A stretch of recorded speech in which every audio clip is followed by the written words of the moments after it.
शेती टिकवायची असेल तर जमिनीशी नातं मजबूत करावं लागतं. निसर्गाशी सुसंवाद साधत केलेली सेंद्रिय शेतीच पिकांना खरी ताकद देते.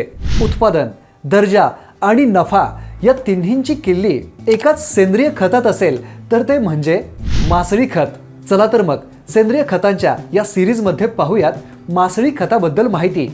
पण त्या अगोदर आत्ताच ॲग्रो जगतच्या इंस्टाग्राम आणि फेसबुक पेजला फॉलो करा आणि यूट्यूब चॅनलला सबस्क्राईब करा, कारण अशी तुमच्या उपयोगाची माहिती आम्ही नेहमी देतो.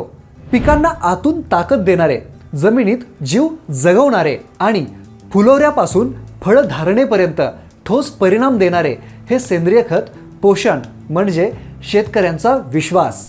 मासळी खत वापरलं की शेती होते अधिक ताकदवान. या खतामध्ये नायट्रोजन, फॉस्फरस, कॅल्शियम आणि अमिनो ॲसिड्स मुबलक प्रमाणात असतात. मासळी खतामुळे पिकांची मुळे मजबूत होतात. हे खत फळबागा, भाजीपाला, द्राक्ष, केळी, फुलपिके यांसाठी विशेष फायदेशीर आहे. मासळी खत हे पावडर किंवा द्रव स्वरूपात वापरता येते.